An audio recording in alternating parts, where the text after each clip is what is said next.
आप लोगों को कल मैंने ये बताया था, सिंगल फेज इंडक्शन मोटर्स जो होती हैं उनके अंदर स्टार्टिंग की प्रॉब्लम होती है, अपने आप स्टार्ट नहीं हो सकती। स्टार्ट करने के लिए आप क्या काम करते हैं कि सिंगल फेज सप्लाई को दो फेज में स्प्लिट करते हैं, बांटते हैं। बांटने के लिए आप क्या तरीका एम्प्लॉय करते हैं, अगर एक मान लीजिए एक सर्किट है जिसमें एक रेजिस्टेंस है और इंडक्टेंस है। अब इसमें अगर रेजिस्टेंस की वैल्यू ज़्यादा है और इंडक्टेंस की अगर कम है, अगर मान लीजिए खाली रेजिस्टेंस होता, मैं दोनों बनाता हूँ, देखिए मान लीजिए खाली रेजिस्टेंस होता तो V और I ऐसे होता। अगर खाली इंडक्टेंस होता तो V अगर ऐसे होता तो I ऐसे होता।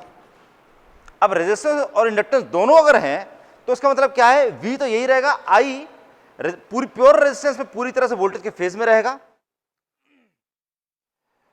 अगर प्योर रेजिस्टेंस है तो करंट पूरी तरह से वोल्टेज के फेज में रहेगा, यानी कि वोल्टेज किस डायरेक्शन में रहेगा। अगर इंडक्टेंस है तो करंट पूरी तरह से वोल्टेज के क्वाड्रेचर में, यानी कि 90 डिग्री में रहेगा। तो अगर रेजिस्टेंस और इंडक्टेंस दोनों प्रेजेंट हैं, मान लीजिए दो लड़के हैं और वो इस टेबल को धक्का लगा रहे हैं। अगर दोनों ने मतलब एक लड़का यहां से धक्का लगा रहा है, एक लड़का यहां से धक्का लगा रहा है, अगर वो एक जना यहां से धक्का लगाएगा तो टेबल खाली उसी डायरेक्शन में जाने वाली है। अगर एक लड़का खाली यहां से धक्का लगाएगा तो टेबल खाली इसी डायरेक्शन में जाएगी। अगर दोनों धक्का लगा रहे हैं तो वो इधर भी ना इधर जाएगी ना इधर जाएगी, वो बीच के डायरेक्शन में जाने शुरू हो जाएगी। ठीक है, अब ऐसे में ये बड़ी ऑब्वियस सी बात है, बड़ी सीधी सी बात है कि अगर ये इस लड़के ने ज्यादा ताकत लगाई तो ये इसका जो डायरेक्शन होगा वो इस तरफ होगा कि इस तरफ होगा कि इस तरफ होगा, बीच में और इस तरफ होता जाएगा। जितना इधर धक्का लगेगा उतना वो इस तरफ होने की कोशिश करेगा। और अगर ये ज्यादा धक्का लगा रहा है तो जो डायरेक्शन है इसका इस तरफ जाने की कोशिश करेगा, इधर जाएगा, ये इधर जाएगा, इधर जाएगा, मतलब इधर का भी धक्का लगा रहा है, दोनों धक्के। उसी तरीके से ये वाली चीज हो रही है, रेजिस्टेंस और इंडक्टेंस दोनों हैं। अगर रेजिस्टेंस की वैल्यू ज्यादा है तो करंट ज्यादा से ज्यादा वोल्टेज के फेज में जाने की कोशिश करेगा, यानी कि V अगर ये है तो करंट ज्यादा से ज्यादा ऐसा रहेगा। इफ रेजिस्टेंस इज मोर, अगर ज्यादा रेजिस्टेंस है तो करंट ज्यादा ज्यादा वोल्टेज के फेज में रहेगा। अगर इंडक्टेंस की वैल्यू ज्यादा है तब करंट की वैल्यू इस तरह से रहेगी। It won't be exactly this, but still काफी कुछ इस डायरेक्शन में रहेगी। तो इस तरह से आप रेजिस्टेंस और इंडक्टेंस की वैल्यू कम ज्यादा करने से आप करंट को वोल्टेज के फेज में जा रही है या वोल्टेज के क्वाड्रेचर में, क्वाड्रेचर का मतलब 90 डिग्री एंगल में किस तरफ जा रही है वो आप गाइड कर सकते हैं। तो अब ये चीज मानिए कि दो अलग अलग सर्किट है। एक सर्किट ऐसा है जिसमें इंडक्टेंस ज्यादा है और रेजिस्टेंस कम है। इस कंडीशन में वोल्टेज अगर ये है तो इंडक्टेंस अगर ज्यादा है तो करंट की वैल्यू रहेगी ऐसी। एक और सर्किट देखिए, उसमें भी रेजिस्टेंस भी है और इंडक्टेंस भी है। इसमें रेजिस्टेंस की वैल्यू ज्यादा है और इंडक्टेंस की वैल्यू कम है। अगर ऐसा है तो इसमें करंट की वैल्यू रहेगी ऐसे। अगर इंडक्टेंस नहीं होती तो ये पूरी तरह से वोल्टेज के फेज में होता। अगर यहां रेजिस्टेंस नहीं होती तो पूरी तरह से क्वाड्रेचर के अंदर होता। अब इन दोनों के बीच बीच की चीजें निकल के आ रही हैं। अब आपने जो इंडक्शन मोटर की जो वाइंडिंग लगाई है, इंडक्शन मोटर का स्टेटर तो बड़ा आसान काम है, that is a squirrel cage rotor. Squirrel cage rotor बड़ी सिंपल चीज है। तो अब इसमें दो अलग अलग वाइंडिंग्स आपने इसके अंदर लगाई हुई हैं। इसके अंदर एक है मेन वाइंडिंग, ये मेन वाइंडिंग है। ये वाइंडिंग है नंबर 1 टाइप की, जिसकी वजह से अगर वोल्टेज ये था तो इसकी वजह से करंट जाता है इसके अंदर ऐसा। ये this is the current going inside this, तो दिस इज IM, तो IM जाएगा ऐसा। और आपने एक और वाइंडिंग यहां पे लगा रखी है, this is the starting winding. और स्टार्टिंग वाइंडिंग जो है इसके अंदर करंट जा रहा है IS, और वो IS वो नंबर 2 वाला केस है। ये नंबर 2 वाला केस है, ये नंबर 1 वाला केस है। 2 वाले केस के अंदर जो करंट जा रहा है IS वो ऐसा है,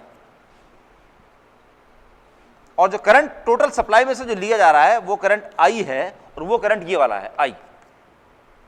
तो समझाने में ये उल्टा समझाया गया है, लेकिन होने में बेसिकली क्या होगा, जब आपने इसके अंदर सप्लाई ऑन करी, ऑन करने की वजह से ये करंट इसके अंदर लिया जाएगा I।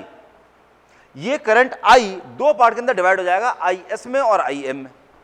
IS जो होगा वो वोल्टेज से थोड़ा सा लैगिंग रहेगा, IM जो होगा वो वोल्टेज से बहुत ज़्यादा लैगिंग रहेगा। तो ये दो अलग अलग करंट्स उसके अंदर फ्लो होने शुरू हो जाएंगे और ये दो अलग अलग करंट्स मिल करके 2 फेज सप्लाई बना देंगे। बेसिकली ये होने वाला है। आपने काम क्या किया है, आपने सिंगल फेज सप्लाई को 2 फेज के अंदर स्प्लिट कर दिया है। स्प्लिट करने का मतलब बांट देना। तो सिंगल फेज सप्लाई को 2 फेज में स्प्लिट करने की वजह से क्या हो गया, you have created a polyphase supply, polyphase winding, polyphase supply. अगर पॉलीफेज वाइंडिंग में पॉलीफेज सप्लाई अगर आप देंगे तो उसकी वजह से कौन सी फील्ड बन जाएगी, rotating magnetic field. That's correct. Rotating या रिवॉल्विंग मैग्नेटिक फील्ड उसके अंदर बन जाएगी। सिंपल, ये वाली चीज है सिंपल सी। तो इस तरह से इसके अंदर रिवॉल्विंग मैग्नेटिक फील्ड बन जाती है। रिवॉल्विंग मैग्नेटिक फील्ड अगर बन गई तो उसी को फॉलो करने के लिए रोटर भी घूमना शुरू हो जाएगा and induction motor will start. ठीक। तो this is known as split phase induction motor. पहले, इसके पहले कि मैं आपको और आगे की चीजें बताऊं, पहले क्लासिफिकेशन देख लीजिए, कौन कौन से क्लासिफिकेशन होता है वो देख लीजिए।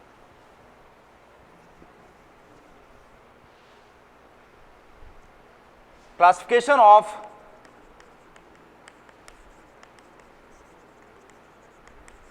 One phase Motors.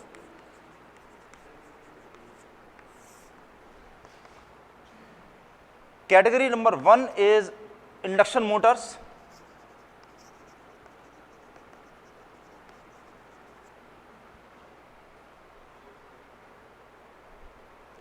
और इंडक्शन मोटर्स के अंदर split phase induction motor,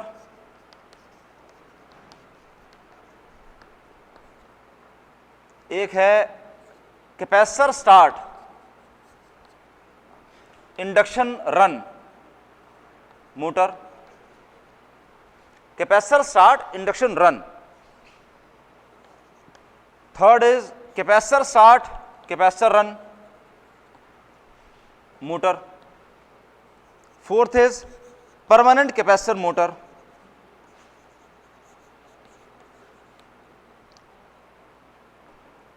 fifth is 2 capacitor motor. Several possible combinations. ये तो हो गए इंडक्शन मोटर्स।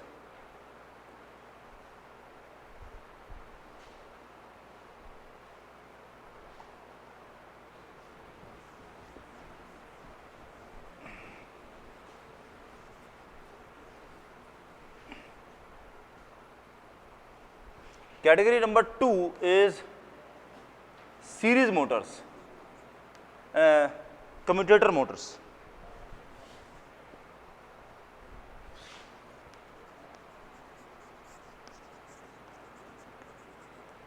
इसमें नंबर 1 है एसी सीरीज मोटर,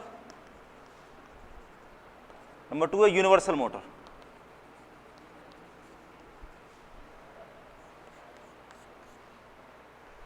नंबर 3 क्या है,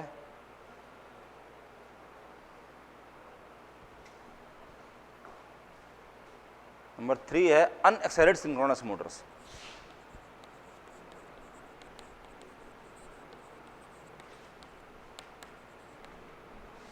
एक है hysteresis motor,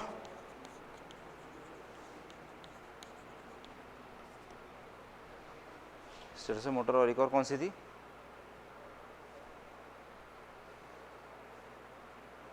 hysteresis motor,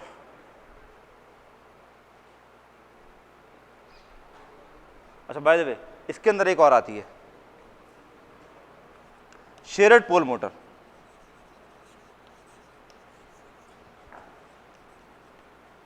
shared pole motor इसके अंदर आ गई। अनएक्साइटेड सिंक्रोनस मोटर्स में एक हिस्टेरेसिस मोटर थी और एक और थी,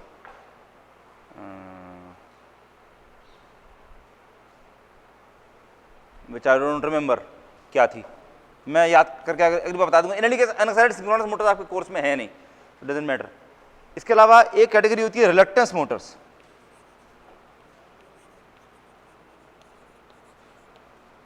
रिलक्टेंस मोटर्स, और इसके बाद 5th कैटेगरी होती है स्पेशल मोटर्स, जिसके अंदर आती हैं stepper motor, servo Motors etcetera. और भी बहुत कैटेगरीज और भी हैं बहुत सारी, लेकिन बेसिक कैटेगरी सारी सारी ये हैं जो आप लोगों को सारी सारी पता होनी चाहिए। तो आपके कोर्स में रिलक्टेंस नहीं है और अनएक्साइटेड सिंक्रोनस मोटर्स नहीं है। 1, 2 और 5 ये आपके कोर्स में है। ये वाली एसी सीरीज, यूनिवर्सल और स्टेपर और सर्वो, इतनी आपके कोर्स के अंदर है। ठीक, मैं इन सबकी working split phase, capacitor start induction run, capacitor start capacitor run, permanent capacitor और 2 कैपेसिटर, ये सारी 5 अभी क्लियर कर देता हूं, एक साथ क्लियर हो जाती है, बड़ा आसान सा। और इनके जो कैरेक्टरिस्टिक्स हैं वो नेक्स्ट टर्न पर मैं बता दूंगा आप लोगों को। देखिए,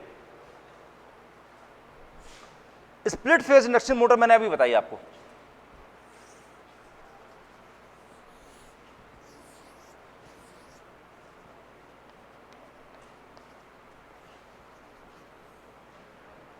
यह है split phase motor. Split phase motor कैसे है, आपने एक ही सप्लाई को 2 अलग अलग फेजेस के अंदर स्प्लिट कर दिया है। जो स्टार्टिंग वाइंडिंग है, ये इसे कहते हैं स्टार्टिंग वाइंडिंग। स्टार्टिंग वाइंडिंग में रेजिस्टेंस की वैल्यू ज्यादा है और इंडक्टेंस की वैल्यू कम है। जो मेन वाइंडिंग है, मेन वाइंडिंग के अंदर रेजिस्टेंस की वैल्यू कम है और इंडक्टेंस की वैल्यू ज्यादा है। इस तरह से आपने सिंगल फेज सप्लाई को 2 फेज के अंदर स्प्लिट कर दिया है। इसमें एक और चीज लगाते हैं कई बार, which is known as centrifugal switch. ये स्विच यहां लगा होता है स्टार्टिंग वाइंडिंग के अंदर, सेंट्रीफ्यूगल स्विच। सेंट्रीफ्यूगल फोर्स क्या होता है, ये किसी को याद है? सेंट्रीफ्यूगल फोर्स क्या होता है? बाहर की तरफ धक्का देने वाला फोर्स, दैट्स करेक्ट, ये वाली बात है। अगर आप किसी पत्थर में रस्सी बांध करके अगर आप घुमाना शुरू करते हैं तो पत्थर धीरे धीरे फैलता जाता है और ऊपर की तरफ चढ़ता जाता है। ठीक है, अगर बड़ी तेजी से घुमाएं दूर करके तो बिल्कुल almost parallel to the floor, मतलब वो यूं नहीं घूमेगा, बिल्कुल पूरा आपके साथ में पैरेलल घूमने लगा। तो सेंट्रीफ्यूगल फोर्स होता है।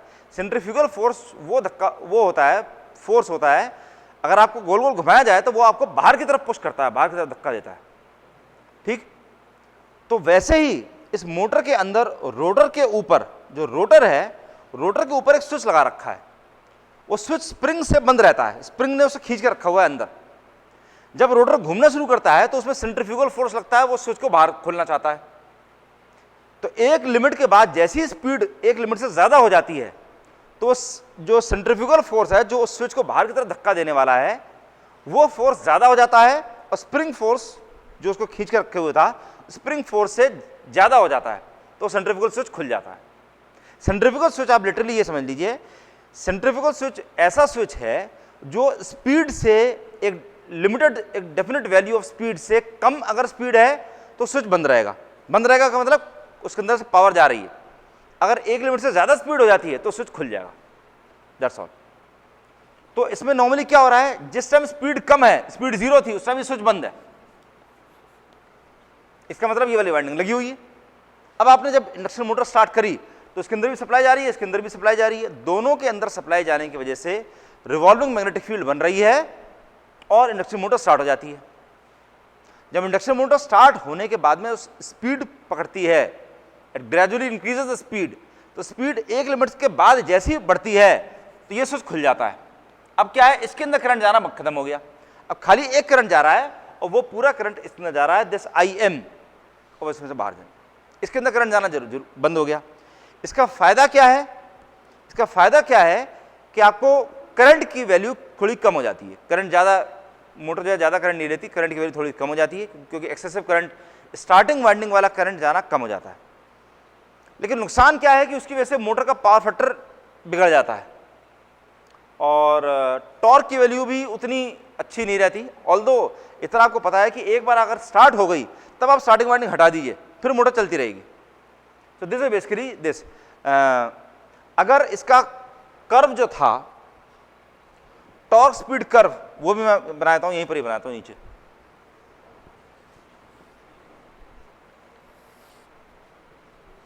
ये मान लीजिए इसमें सेंट्रीफ्यूगल स्विच आपने नहीं लगाया हुआ है। पहले वो कंडीशन देखते हैं कि आपने स्टार्टिंग वाइंडिंग नहीं लगाई थी, आपने खाली एक वाइंडिंग लगाई हुई थी, तो उसका कर्व जो था दैट वाज लाइक दिस। ये अगर ये है स्पीड तो ये है टॉर्क। जब स्पीड की वैल्यू 0 है तब टॉर्क की वैल्यू कितनी है? 0। अगर आपने ये स्टार्टिंग वाइंडिंग नहीं लगा के रखी हुई है तो टॉर्क की वैल्यू 0 है। तो मतलब इसका ये है कि अगर स्पीड 0 है तो इसमें स्टार्टिंग टॉर्क बनी नहीं रही है। अब आप स्पीड बढ़ाएंगे कैसे? स्पीड बढ़ाते जाइए, कोई फर्क नहीं पड़ता, स्टार्टिंग टॉर्क है ही नहीं। अगर आपने इसके अंदर स्टार्टिंग वाइंडिंग लगा दी तब ये कर्व कैसा हो जाता है? ये कर्व हो जाता है इस तरह का।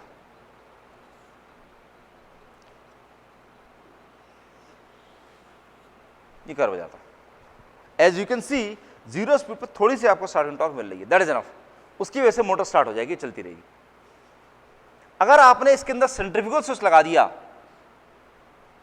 तो एक स्पीड, इस स्पीड पर वो ब्रेक हो जाएगा। तो कर्व आपको मिलेगा इस तरह का, यहां से स्टार्ट हुआ और ये यहां पे ब्रेक हो गया, और फिर उसके बाद नीचे वाले कर्व से स्टार्ट हो करके वो ऐसा हो गया। दिस बेसिकली ब्रेक, ये ब्रेक आ गया। ब्रेक का मतलब खाली क्या है? ये वो ब्रेक है जहां पर आपने सेंट्रीफ्यूगल स्विच खोल दिया है। जब आप स्पीड बढ़ानी शुरू करेंगे तो बढ़ते बढ़ते यहां तक पहुंचेगा और फिर यहां से इस पॉइंट पर आएगा जहां पर सेंट्रीफ्यूगल स्विच खुला, और फिर इसके बाद आगे जाएगा। अगर आप स्पीड कम करनी शुरू करेंगे आगे से तो कम होते होते ये बढ़ता बढ़ता यहां तक आएगा, इस पॉइंट पर आ करके सेंट्रीफ्यूगल स्विच दोबारा क्लोज हो जाएगा और फिर आपको इतनी टॉर्क मिलने लगेगी, फिर उसके बाद स्पीड कम करने पर ऐसी टॉर्क मिलेगी। तो ये दो अलग अलग वैल्यूज होती हैं। जैसे ये क्या चीज है? वोल्टेज स्टेबलाइजर कभी आप लोगों ने देख रखे हैं? स्टेबलाइजर जो होते हैं उनके अंदर इस तरह का दे रखा होता है कि 180 वोल्ट से 240 वोल्ट तक का, अगर जितना भी वोल्टेज है उसको कम ज्यादा करके वो 220 वोल्ट देता रहेगा स्टेबलाइजर। अब ये बताइए उसके अंदर बेसिकली क्या होती है? रिले लगी होती है। रिले बेसिकली क्या करती है? अगर 180 वोल्ट से ज्यादा वोल्टेज आ रहे हैं, 181 वोल्ट तक आ रहा है, कोई दिक्कत नहीं, जितना वोल्टेज आ रहा है उतना वोल्टेज जाता रहेगा। अगर 180 वोल्ट हो गया तो वो रिले स्टार्ट हो जाएगी और वो वोल्टेज को बढ़ा करके 220 वोल्ट कर देगी। ठीक। अब प्रॉब्लम क्या आती है कि अगर वोल्टेज कम होता जा रहा है और होते होते 182 रिले ऑन नहीं हुई, 182 वोल्ट्स बाहर आ रहा है, 181 वोल्ट्स बाहर भी 181 वोल्ट्स आ रहा है, 180 वोल्ट्स पर आते ही रिले स्टार्ट हो गई और रिले स्टार्ट होते ही सप्लाई देनी शुरू कर दी, जो एडिशनल सप्लाई है, और उसकी वजह से आपको बाहर 220 वोल्ट्स मिलना शुरू हो गया। ठीक। 180 के बाद 179 वोल्ट हो भी जाएगा तो भी आपको बाहर कितना मिलेगा? 220। 179 से और कम हो जाएगा, 175 हो जाएगा तो भी 220 मिलता रहेगा। कितना भी वोल्टेज कम होता जाए आपको बाहर 220 वोल्ट मिलता रहेगा। अब यही जो इनपुट वोल्टेज था वो बढ़ना शुरू हो गया, 175, 176, 77, 78, 79, 80। 80 पर क्या होगा? ये प्रॉब्लम है। 80 पर रिले स्टार्ट हो गई थी, अब क्या 80 पर ऑफ हो जाएगी? ये प्रॉब्लम हो जाती है। तो इसलिए उसकी सेटिंग्स अलग अलग रखी जाती हैं। जब स्टार्ट होना है तो 182 वोल्ट पर स्टार्ट होना, जब मतलब स्टार्ट होना है तो 180 वोल्ट पर स्टार्ट होना, और जब ऑफ होना है मतलब वोल्टेज जब कम होता जा रहा है तब 180 वोल्ट आने पर स्टार्ट हो जाना, और जब नीचे से बढ़ता जा रहा है तो 182 पर जाकर के स्टार्ट होना। नहीं तो क्या है, 180 वोल्ट अगर आ रहा है, सप्लाई वोल्टेज 180 वोल्ट है, अब ऐसे में रिले के अंदर दिमाग नहीं है, आपने उसकी सेटिंग 180 वोल्ट पर फिट कर दी। अब वो सोचता रहेगा कि मेरे को स्टार्ट होना है या नहीं होना है, तो टिक टिक टिक टिक टिक टिक टिक टिक करता रहता है। कभी ये वाली कंडीशन देखी है? स्टेबलाइजर कभी खराब हो जाते हैं, उनकी रिले की सेटिंग अगर खराब हो जाती है तो 180 वोल्ट पर टक टक टक टक टक टक करता रहेगा। वो ऑन होगी ऑफ होगी, ऑन होगी ऑफ होगी, ऑन होगी ऑफ होगी, वो डिसाइड ही नहीं कर पा रही कि मेरे को ऑन रहना है कि नहीं रहना है। इसीलिए दोनों में थोड़ा सा डिफरेंस दिखाया था, वही चीज यहां पर भी है। तो सेंट्रीफ्यूगल स्विच का ये डिफरेंस। अब इसमें अगर आपने, तो this is basically split phase induction motor, ये वाली होगी स्प्लिट फेज इंडक्शन मोटर ये। और इसमें एक और मोटर भी कर सकते हैं, सॉरी इसके अंदर एक और मोटर कर सकते हैं 1A, that is resistance start induction run motor. ये basically resistance start induction run motor हो गई है। रेजिस्टेंस, हाई रेजिस्टेंस वाली वाइंडिंग की वजह से स्टार्ट हो रही है, और सेंट्रीफ्यूगल स्विच जब खुल गया तब उसके बाद में नॉर्मल इंडक्टेंस की वजह से ये रन कर रही है। तो this is resistance start induction run motor. इसी में अगर आप एक यहां पर कैपेसिटर भी लगा दीजिए, सब कुछ बाकी सेम है, खाली आपने कैपेसिटर और लगा दिया, इसकी वजह से आपको स्टार्टिंग टॉर्क मिलेगी ऐसी। स्टार्टिंग टॉर्क की वैल्यू इतनी ज्यादा इंक्रीज हो गई, इतनी ज्यादा स्टार्टिंग टॉर्क की वैल्यू बढ़ जाएगी, नॉर्मल रनिंग टॉर्क की भी वैल्यू ज्यादा बढ़ जाएगी। जहां सेंट्रीफ्यूगल स्विच खुल गया उसके बाद में कलेक्टर से बराबर है, पहले वाले जैसे होगा। तो this is basically capacitor start induction run motor. Capacitor start induction run, capacitor से स्टार्ट हो रही है और ये सेंट्रीफ्यूगल स्विच खुल जाने के बाद में इंडक्शन से रन हो रही है। So this is capacitor start induction run motor. Please notice कि रेजिस्टेंस स्टार्ट के मुकाबले capacitor start induction run motor में टॉर्क की वैल्यू आपको ज्यादा मिल रही है। जितने टाइम कैपेसिटर ऑन है, लगा हुआ है, उसकी वैल्यू ज्यादा मिल रही है। Next is capacitor start capacitor run. तो आपने उसके अंदर क्या कर रखा है, यहां पे भी कैपेसिटर लगा रखा है। इससे फायदा क्या हो रहा है कि नॉर्मल रनिंग जब जिस टाइम चल रही है उसका भी पावर फैक्टर इंप्रूव कर जाएगा। You may not actually increase upon the torque, torque की वैल्यू बहुत ज्यादा इंक्रीज नहीं होगी, लेकिन नॉर्मल केस में जो पावर फैक्टर है वो इंप्रूव कर जाएगा। तो मतलब क्या है कि जब आपने ये लगा दिया तब रनिंग के टाइम पर जो करंट इतना जा रहा था उसकी वजह अब रनिंग के टाइम पर करंट ऐसा जाएगा।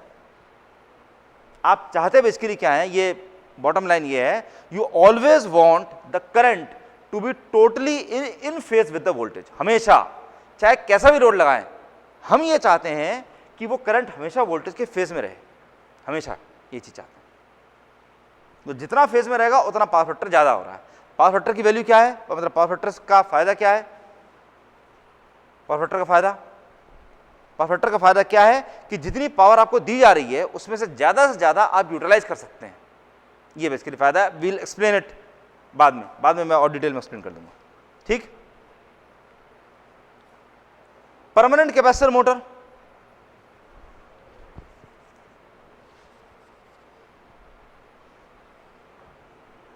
परमानेंट कैपेसिटर, कोई सेंट्रीफ्यूगल स्विच नहीं है, स्टार्टिंग वाइंडिंग है, स्टार्टिंग वाइंडिंग के साथ में आपने एक कैपेसिटेंस भी लगा रखी है, एंड दैट्स इट। पंखे के अंदर ये परमानेंट कैपेसिटर सर्किट होता है, खत्म, चलता रहेगा। इसकी जो वो होगी torque, that will be something like this. इन दोनों के बीच की अप्रोक्सीमेटली निकल के आती है, क्योंकि इसके अंदर कंडेंसर की वैल्यू थोड़ी चेंज कर देते हैं। दिस इज कांस्टेंट, एक कर्व है, इसमें कोई ब्रेक नहीं है। ब्रेक कब आता है, जब यहां पे सेंट्रीफ्यूगल स्विच लगा होता है। There is no centrifugal switch, so there is no break in this curve. ये कांस्टेंट कर्व हो गया। टू कैपेसिटर का मतलब क्या हो गया, आपने यहां भी कैपेसिटर लगा रखा है और यहां भी कैपेसिटर लगा रखा है।